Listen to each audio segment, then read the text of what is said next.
Cedroid area, which is 3 kilometers from the border of Gaza. Cops have been deployed here. This was one of the worst hit areas of the Cedroid, as here the terrorists not only barged but attacked one of the biggest police station that is here in the border area. This was first attacked, taken hostage by the terrorists of Hamas. This is one of the deadliest attack, and we are continuing to show you that how the Hamas terrorists unleashed terror on the civilians of Israel.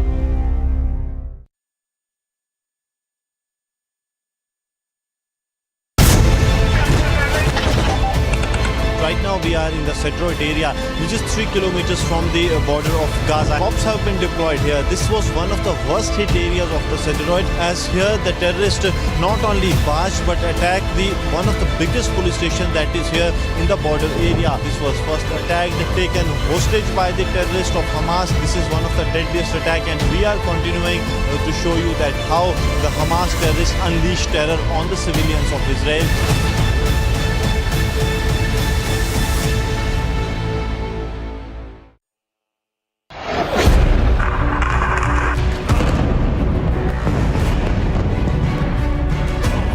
Right now we are at a place that has been declared as a war zone. Rocket launcher से strike किया गया था और पूरा इलाका जो है वो इस वक्त आपको दिखेगा कि तबाह हो गया है। इजराइल के जो स्पेशल फोर्सेस हैं वो यहाँ पर जा रही हो। रॉकेट जो है वो यहाँ पर दागे जा रहे हैं। अंदर से कहूँगा कि वो नीचे हो जाए, और वो देखिए आप हमारे सिर के ऊपर से पास में जो है वो यहाँ पे मिसाइल्स गिरी हैं।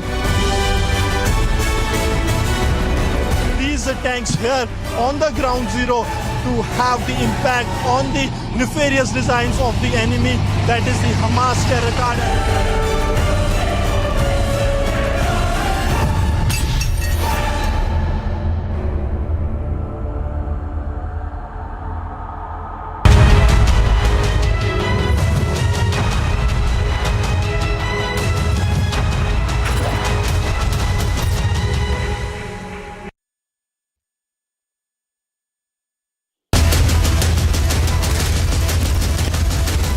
Burning Question, presented by Greenply, powered by Honda Elevate and Edelweiss Mutual Fund.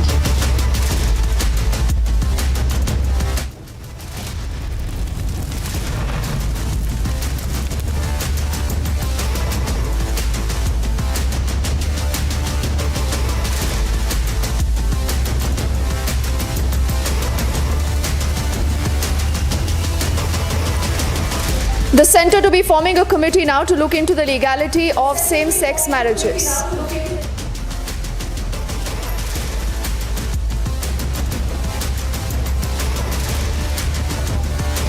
Centre to form a committee to look into legality of the same-sex marriages.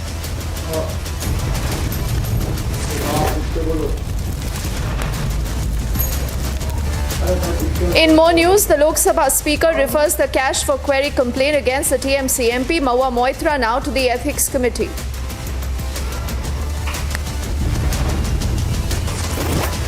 On camera, Kamal Nath is inciting against Digvijay Singh. The BJP is taking on the Congresses in fighting.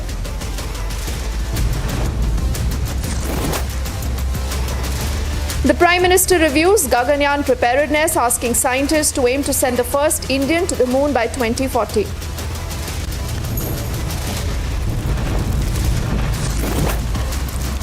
After the US Secretary of State and Defense, President Biden is expected to be in Israel tomorrow to show his solidarity.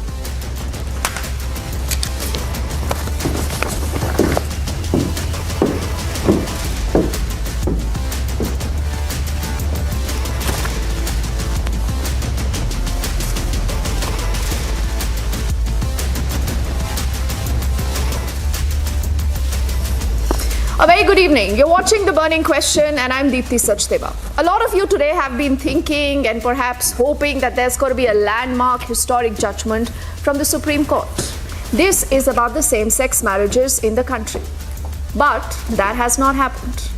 Now, does this mean that we as a country are not ready for equality? Equality is just a lip service in the country? Or is the time not right? And that is why the Supreme Court for the moment has said we can't get into this legal framework right now because we are not in the business of making laws. So the Parliament, the legislator, will be taking a call on whether same-sex marriages are allowed in the country and they can be legalized, they can be formalized. Remember, this is an issue that you have seen some very, very fierce opinions on.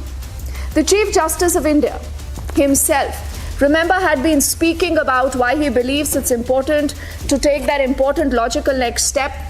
But this has not been a unity judgment, remember, because this is a split verdict, 3-2.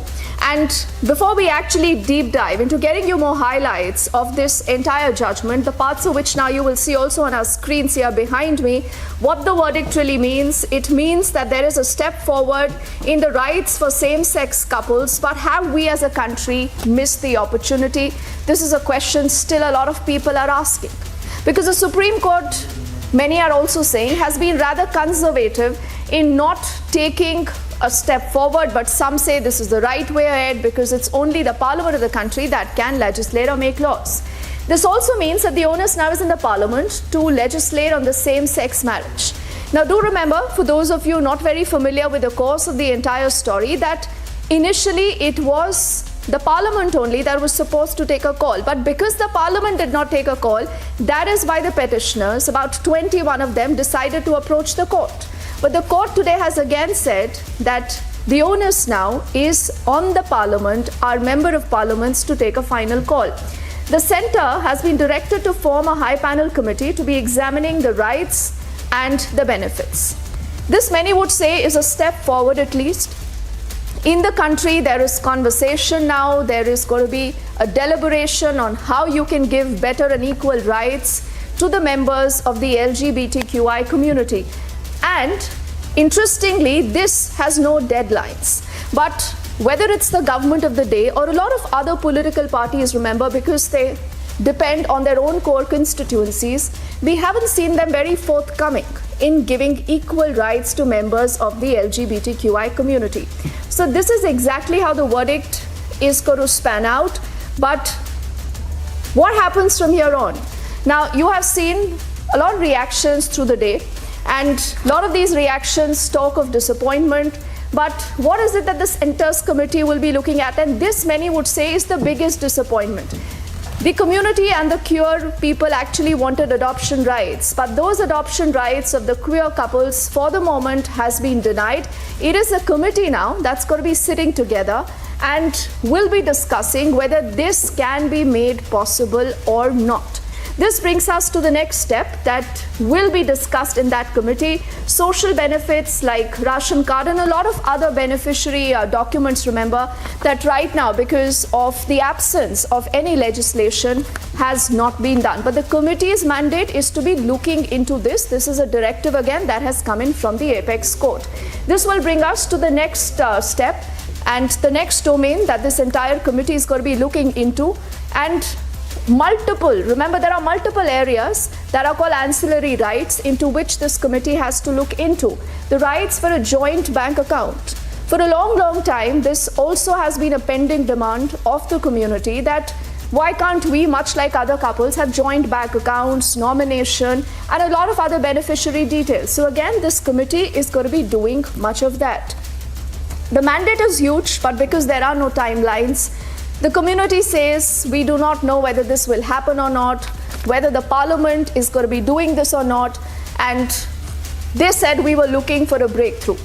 Remember, till now, there are about 32 countries around the world, 32 countries around the world that have legalized the same-sex marriages. Now, important also to bring you highlights of what we've heard from the court. Now, the CJI's take on gay marriage is simple, and I quote him now. dealt with the issue of judicial review and separation of powers. Now, this is again significant. Why is separation of powers such an important thing? The centre, remember, in its affidavit also that they had submitted before the court, had spoken about this, that this is not the domain of the Supreme Court. So the Supreme Court must stay out of it. And they said that this is the domain of the legislature, as in the parliament. And the Supreme Court, having gone into the entire issue, there was a 5-judge bench looking at the entire issue, said, yes, the parliament will be doing that. The next important quote, where the CJI says, and I quote him again, each of the 3 organs of the state perform distinct functions. And you cannot cross those lines. You should allow that exercise to be done, to be debated, to be discussed only on the floor of the parliament. The court can't undertake an exercise of reading meaning into statute. Now, in the absence of a statute, remember, it's only the parliament that can and should be making laws. That's exactly how you have seen a devolution of powers in our system, in our constitution. And that's exactly what the CJI says, that the court cannot be undertaking exercise of reading meaning into the statute. This is the job of the parliament. The parliament only will be doing this.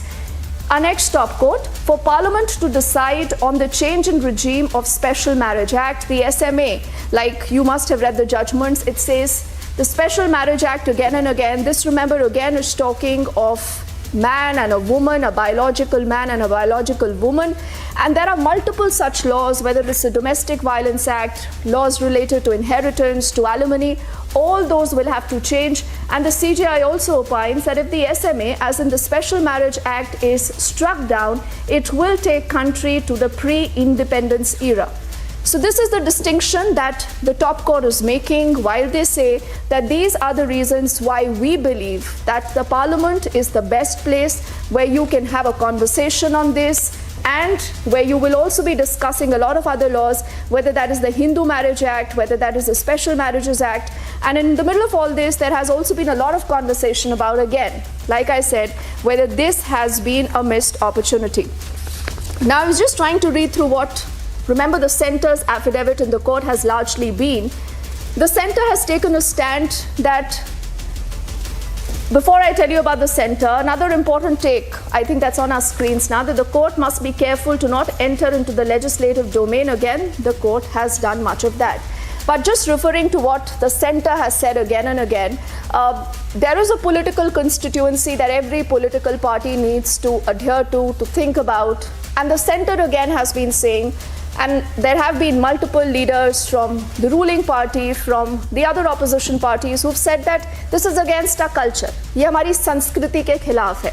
And in case you let something like this happen, they say this will create a havoc in the society. So again, this is just a quick prelude of what this will entail.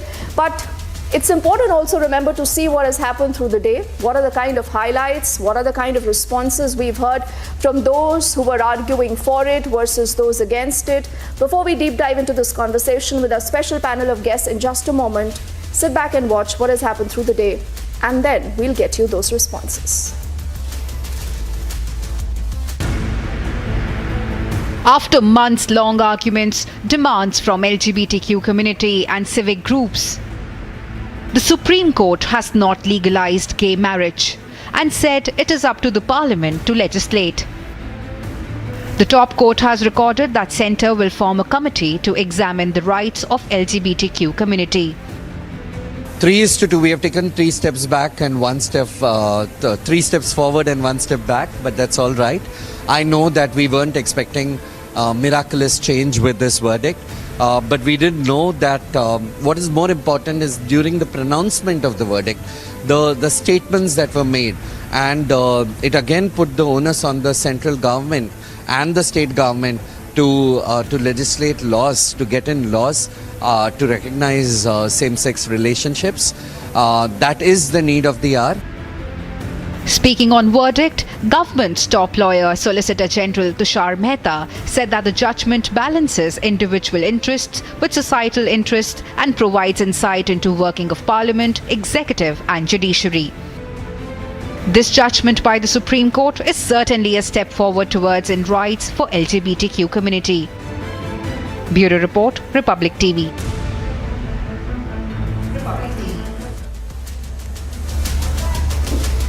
So it is a step forward, but why have we not created history? This is a question that a lot of our viewers have continued to ask us.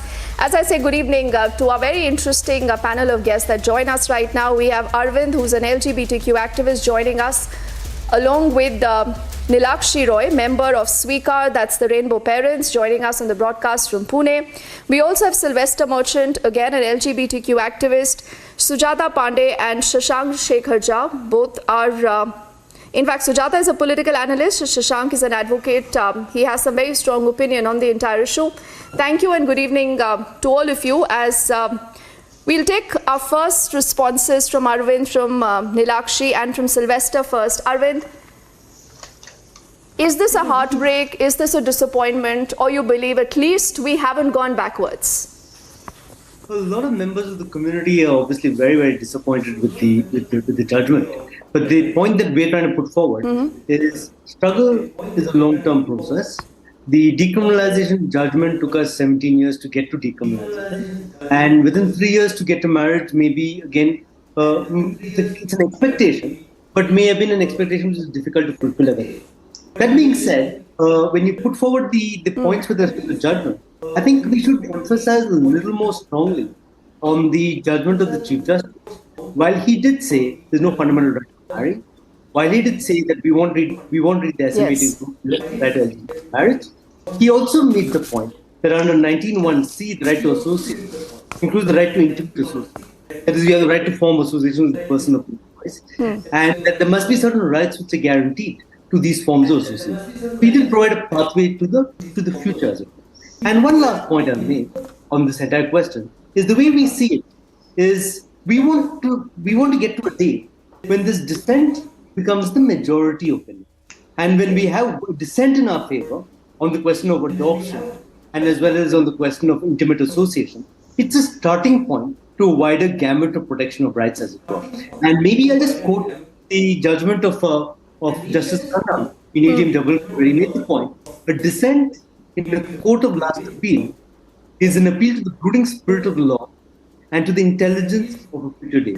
So we hope that Justice Chandrachud's, at this current moment, the minority opinion with respect to marriage and with respect to union and adoption will become the majority opinion. Or that's the nature of struggle. Our pattern forward. Okay, before I get Nilakshi into the conversation, Sylvester, what have been your first thoughts? I'm sure the expectations were huge. We really thought that the Supreme Court is going to be taking the next step. But the Supreme Court also, having a lot of merit when it says that because it's not a part of a statute, we cannot get into the business of making laws. Ultimately, it's the parliament of the country that's going to be doing that.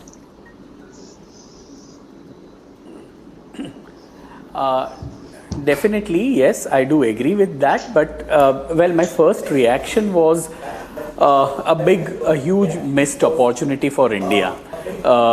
Because Indian laws are also replicated by other neighboring countries for my fellow LGBTQ across the borders. So that was one. But having said so, I also feel that, the fact that it had come to the court because the center did not actually act on it. Now we go back to, a committee without any deadlines or without any timelines. I'm not very sure how we, what would be the way ahead in that. But having said so, I'm still very. I have a lot of faith. Though in the parliament, so I'm kind of, yes, it is a setback definitely to start with, but I'm still very hopeful for things to come in the future. Yeah. Oh yes, and Sylvester, hope is priceless. No matter where you are, who you are, hope is priceless, and that's very important. Nilakshi, before I come into both Sujata and to Shashank.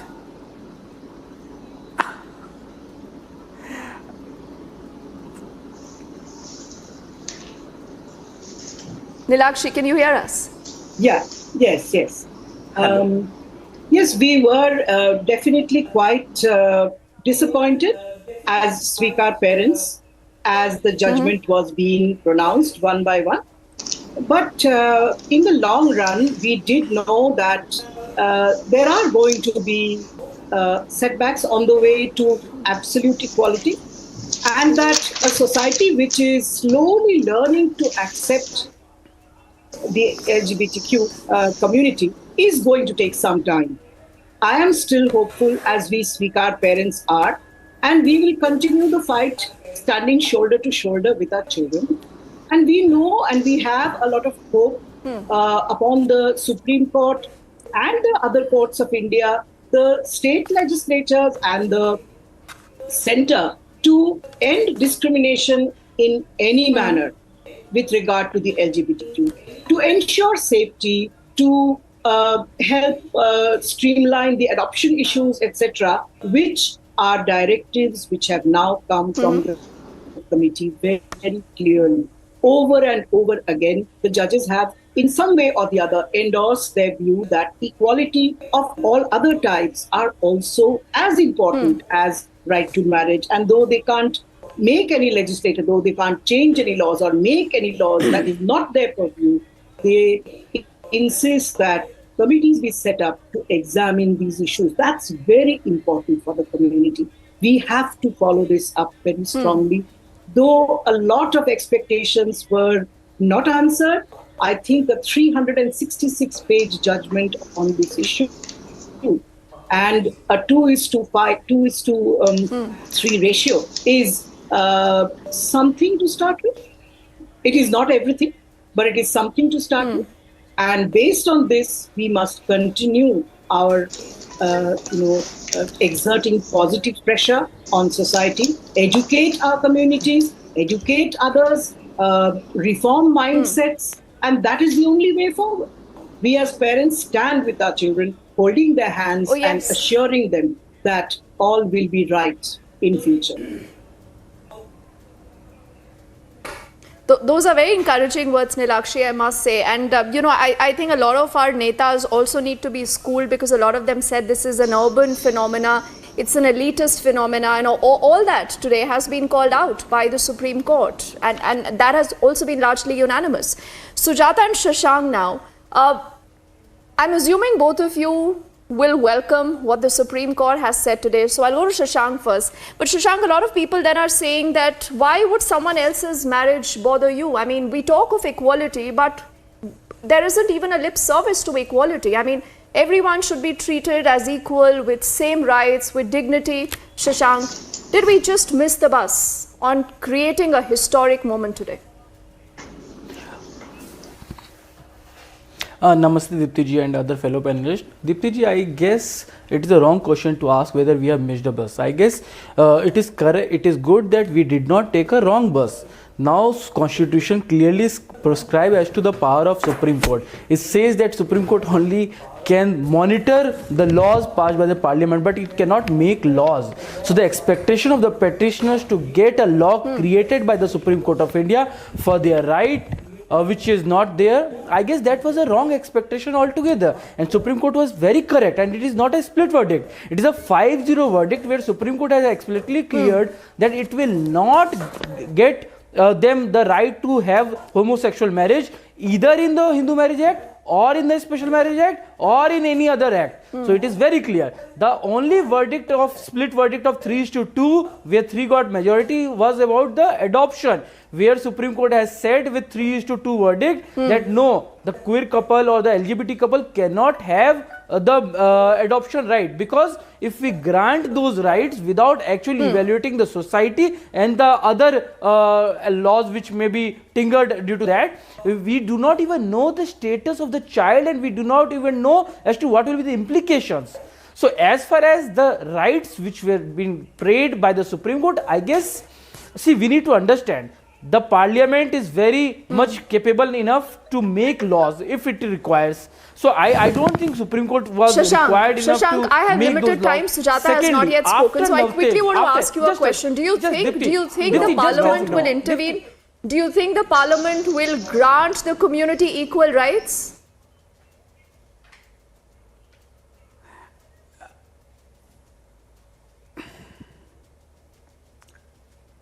You're asking me, Dipti? Shashank. Is it from me?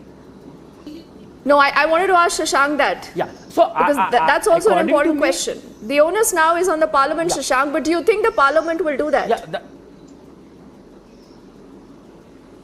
No. So for me, yeah, see, equality should be there, but I guess the buck should start from uniform civil code. If there will be a gender, if there will be a age equal for marriage, if there will be religion neutral for marriage, then only we can think for gender neutral for marriages. You cannot just reach at the top while jumping without taking stairs. And second point, I guess it is very important to understand that in a country of 140 crore population, you cannot have a law without understanding the social structure of the society. So that is very important. That is why I guess Supreme Court refrained from doing See, Shashank, when you say that, Arvind also does not agree with you, and I'm sure Sylvester will also not, but I have to get in Sujata into this conversation. Sujata, No. there's so much expectation now from the parliament, from our elected legislators, but look at what the affidavit came in.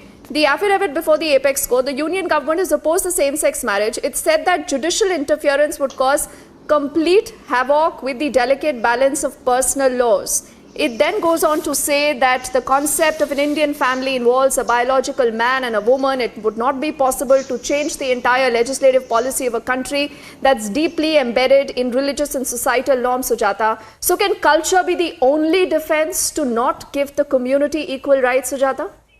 Is this the new So India? I we are don't know talking why. about?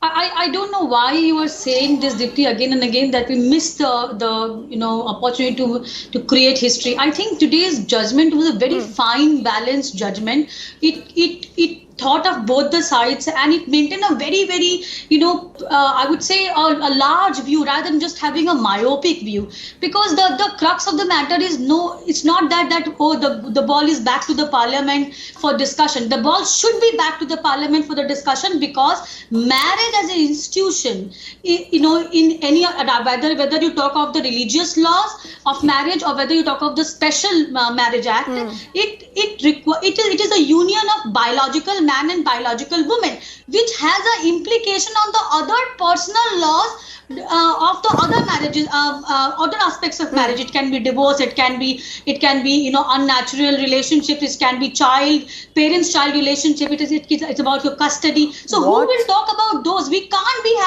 just thinking about one thing. So secondly, one thing is very much important in today's argument also, is that the right to privacy, which was thought to be equal to the right to also extend to the marriage, which is clarified today that marriage is not absolute, because the state governs and regulates the marriages, be it in terms of the age, be it in terms of divorce and separation, etc., etc. Second, and most important, what I feel is that the right of the parliament must be upheld, because marriage in our society is not that just is there, between Sujata. No one two is individuals. disputing that. I made a very limited point, and because I've completely run out of time, but I know both Arvind and Sylvester, Nilakshi would want to counter that opinion. Sujata, but just take a step back. Just take a step back. It's good to talk about Sabka Saath, Sabka Vishwas, but this is the moment. This was the moment. And will the parliament do that?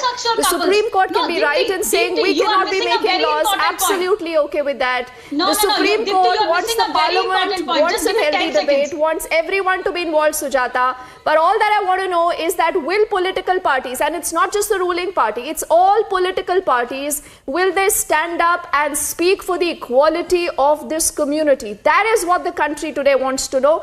It's been a fascinating conversation, and I promise this is not the end of it. We are on the burning question, and also later at 9, Arnab is going to be taking up that entire issue yet again. I want to thank Nilakshi, Sujata, and all gentlemen only for the moment for joining us. On the other side, we are back with lots more.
burning question, powered by Reva University Century Ply Laminates, co-powered by Acco Insurance and Hyundai Motors. Hello and welcome. You're watching the Trending Burning Question with me, Shavan Sen. Ladies and gentlemen, US President Joe Biden is all set to visit Israel. Israel, remember, not just a US President, but also French President making that beeline geopolitical shift essentially taking place. But also there is a growing pressure on Israel. Whether at all there's going to be any sort of ceasefire to begin with. You've had a Malaysian Prime Minister making that stunning comment saying that perhaps it is time for a corridor to be created from Rafah. And not just that, create a humanitarian assistance or a humanitarian corridor so that the entire evacuation process can take place. But the Malaysian Prime Minister also says that there is full support for the Hamas. Joining us on this broadcast is a very special guest, parliamentarian from the ruling coalition, Mr. Moshe Roth. He is also, remember, part of the Defense Committee and the Foreign Affairs Committee in the Parliament of Israel. Mr. Roth, thank you very much for joining us on this broadcast. Let me straight away begin by asking you with regards to the latest developments taking place. Malaysian Prime Minister calls in for ceasefire. Similar sort of sentiments emerging from other Western nations too. How do you really look at a situation when Israel has been saying that, look here, we are not fighting the Palestinians, but we are only fighting a terrorist organization called the Hamas? Good evening to you and good evening to all your listeners. And thank you for having me. To understand the concept of when we're talking about the organization and when we're talking about the civilians, this is very important to understand that Hamas is controlling the Gaza totally. Every word that is being spoken in the media from the Gaza is controlled by the Hamas. The people are controlled by Hamas. The children are controlled by Hamas. The Hamas puts civilians. They force civilians to live on missile sites. They force children to be in the war. They push civilians. They don't let civilians to leave Gaza. They are controlling in the most inhumane way. They are controlling Gaza. And that is the real problem, that there's nobody to talk to because these people are so inhumane. I am coming right now from the south of Israel. I visited villages where people have been burned. Children have been killed and burned.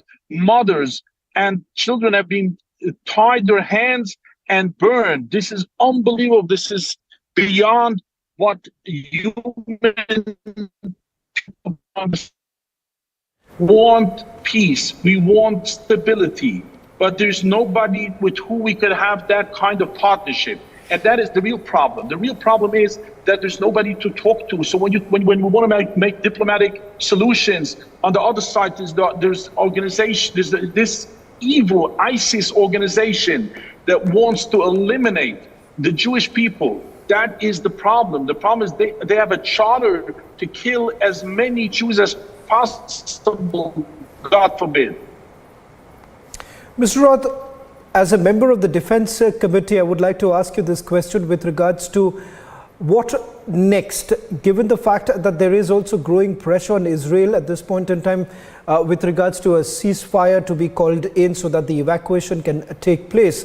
Keeping that in mind, the entire plan that you have that there could be a possible ground offensive, do you think that has been put on the back burner for some time?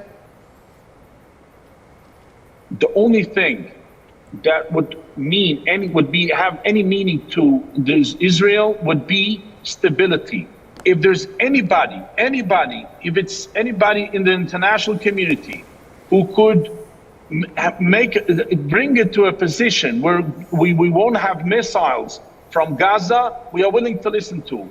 And we are the ones that are waiting. We have 2 decades. We are waiting for 2 decades for somebody to stop the missile being sent from the Gaza to Israel. Thousands of missiles. Every resource in Gaza is used only for destruction.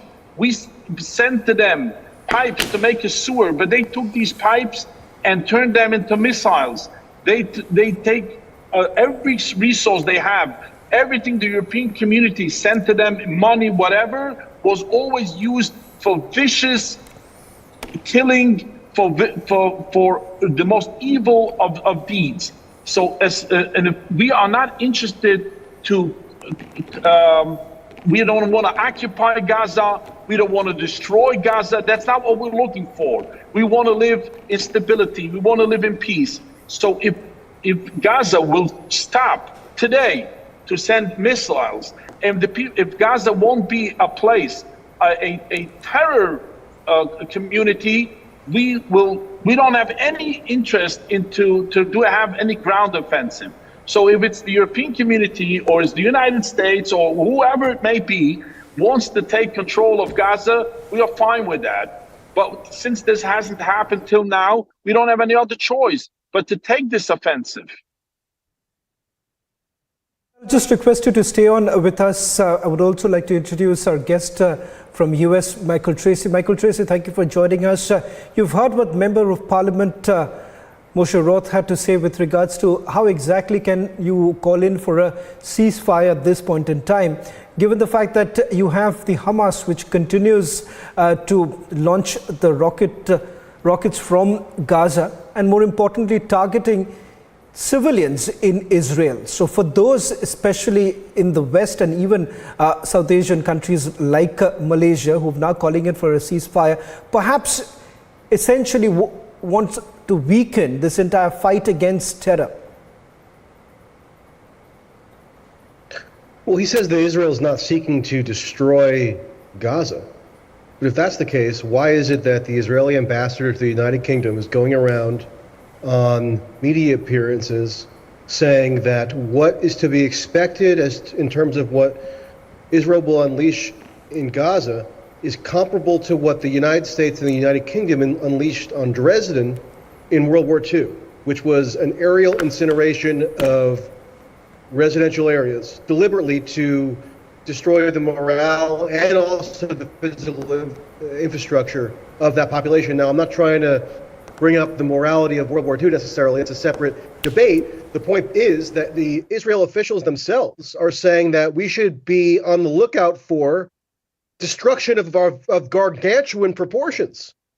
So I'm not sure what the member of parliament here, or the member of the Knesset rather, is suggesting in terms of the kindness and restraint with which Israel is planning on approaching this issue, because all indications point to it being an incredibly brutal and elaborate offensive. Now, if that's not what they're planning, maybe he could break some news on the broadcast live right now and let us know that it's going to be much more circumscribed than what other government officials have been proclaiming on their media appearances. But all evidence that I'm aware of now points to something that's destructive on the order of World War II.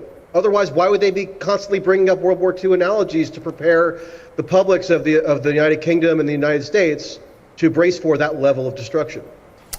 Okay.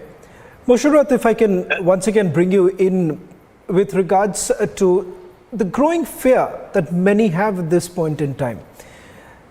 Whether at all there would be some back-channel talks with Ankara, and if that happens, and even in Doha, that would essentially mean that you will take a step back. Do you believe that there is growing pressure on Prime Minister Benjamin Netanyahu perhaps to reconsider what he says, the fight against terror, to wipe off Hamas? Would that essentially mean that he would go slow? First, the question is a very good question. That's exactly the point, and I want to go back to what this journalist was saying, and I appreciate everything he said, because that's exactly the point. The analogy to the Second World War, the analogy to Nazism, is exactly that one.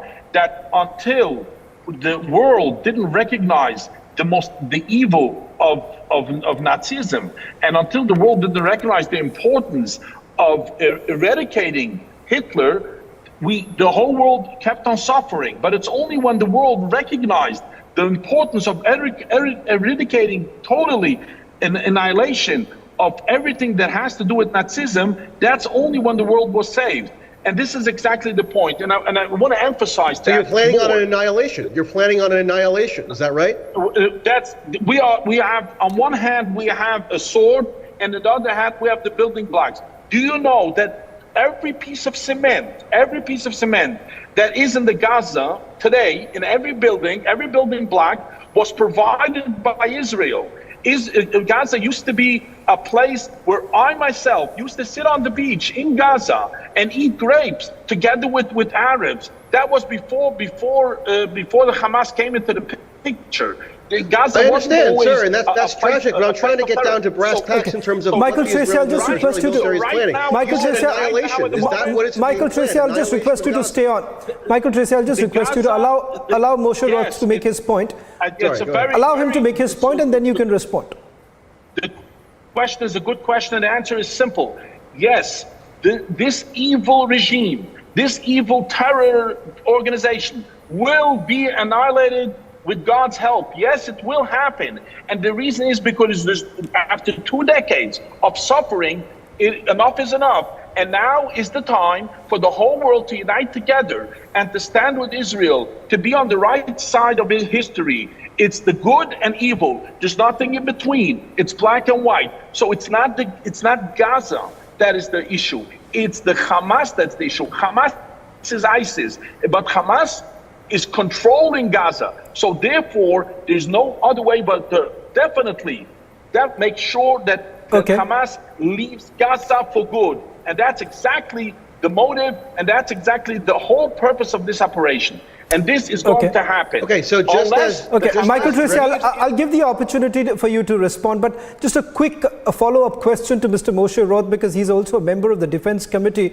So I believe that this is a question that he's most suitable to answer. Mr. Roth, you say that Hamas is ISIS. There's absolutely, there's no debate about it. But the question is that while they enjoyed political power, many would say that did Israel actually become complacent about the Hamas by not really looking into what was really happening, what was Hamas's main motive?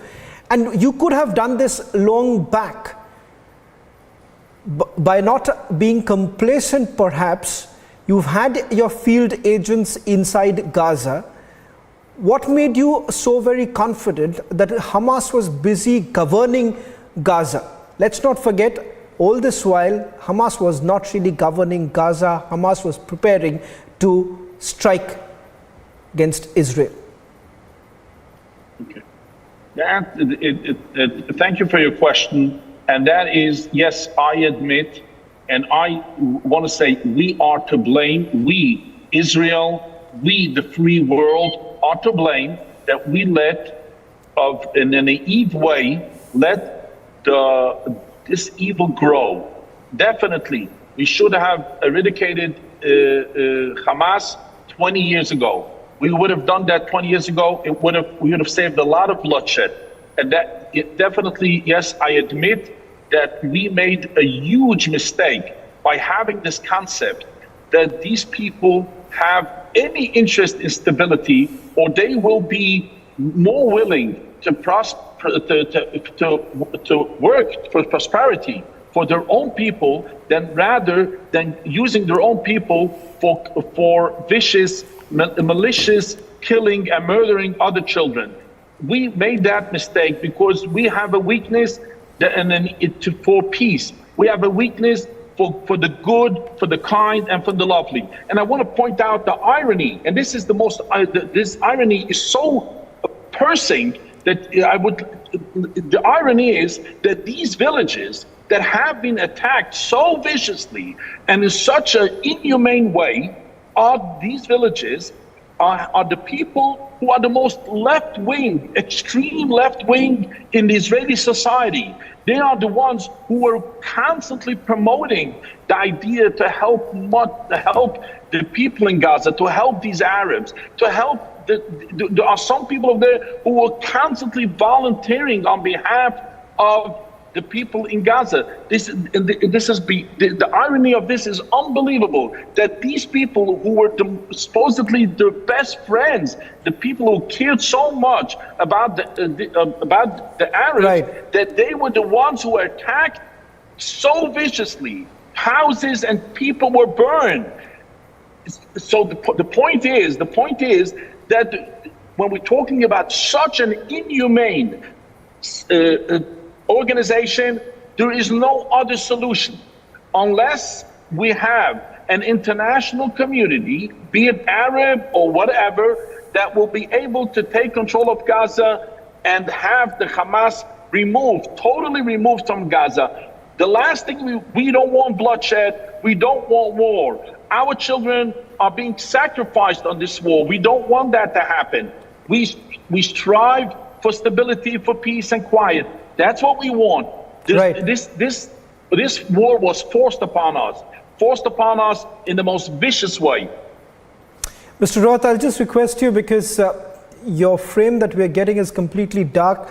I believe that you're traveling. If you can just perhaps switch on the light inside the car, that would help us to at least see your frame. But while we do that, let me just quickly take one word from Michael Tracy also. Michael Tracy, I want to talk a little bit about the hypocrisy of the West on this entire part. On the one hand, you have US President Joe Biden basically sanctioning the military assistance that he had provided to Israel. On the other hand, saying that there is a rule of war. Yes, there is a rule of war, but let's not make a mistake.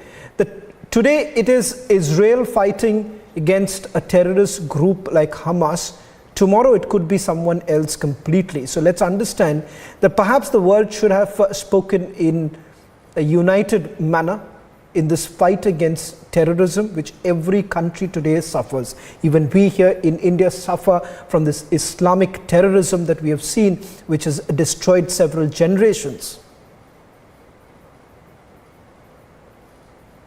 Well, your other guest, I just want to mention, was right to point out the cruel and tragic irony in that the kibbutzim that were targeted by the Hamas fighters were probably the last remnants of the old, more socialistic form of Israeli left-wing villager who, he's right, probably sought more of a peace and reconciliation type attitude toward the Palestinians than others in Israeli political society. And for them to have been slaughtered so brutally really is one of the most heinous parts of all this, or at least one of the most tragically ironic parts.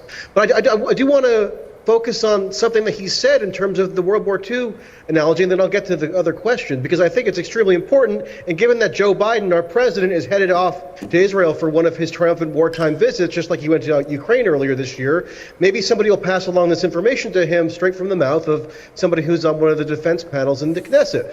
What your friend Mr. Roth said was that just as Dresden was annihilated because Dresden, Germany was controlled by Nazi Germany, it wasn't just the Nazis that were annihilated in that aerial bombardment campaign. It was the entire civilian population and all their houses and their apartments and their shops and everything else, schools.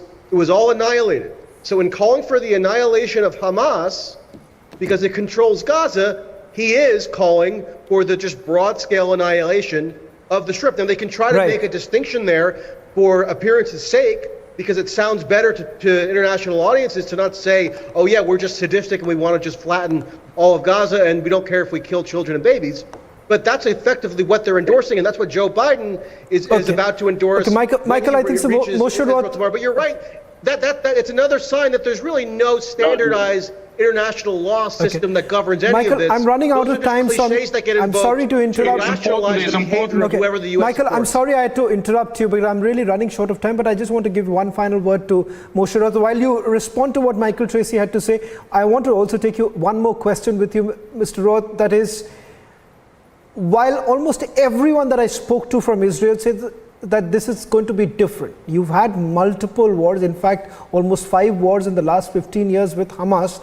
You said that this is going to be different. When you say it is going to be different, are we to now believe that you're all set for that ground offensive, which would essentially mean that Israeli troops are going to enter Gaza?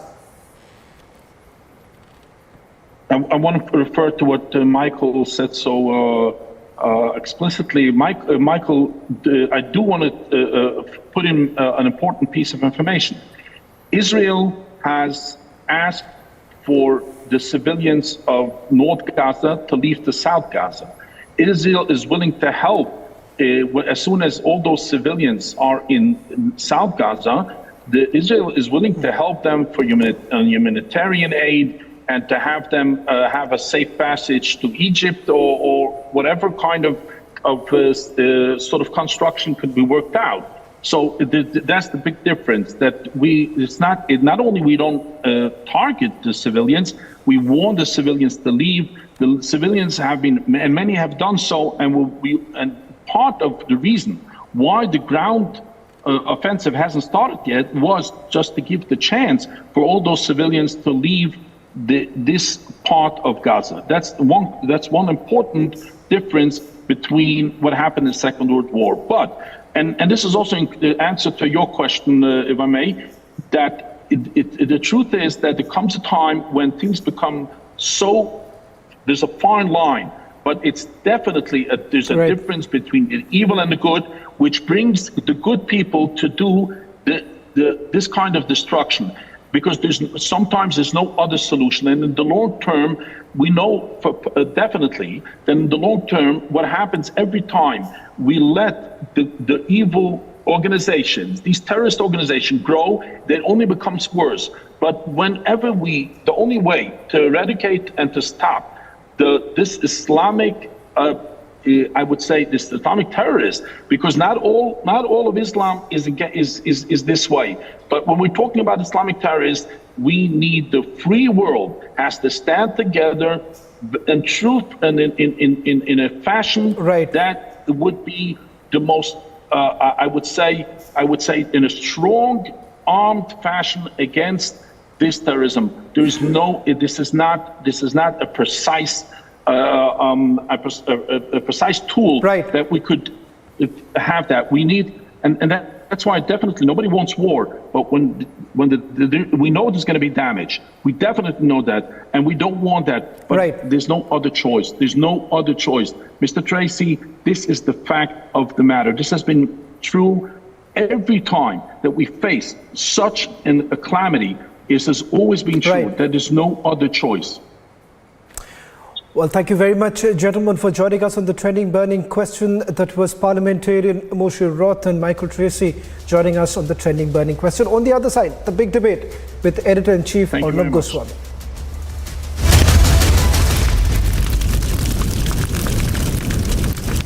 In the global employability rankings by Times Higher Education UK, only the following 6 institutions from India are ranked amongst the top 230 in the world for having the most employable graduates: IIT Delhi, IISc Bangalore, IIT Bombay, IIM Ahmedabad, IIT Kharagpur and Amity University.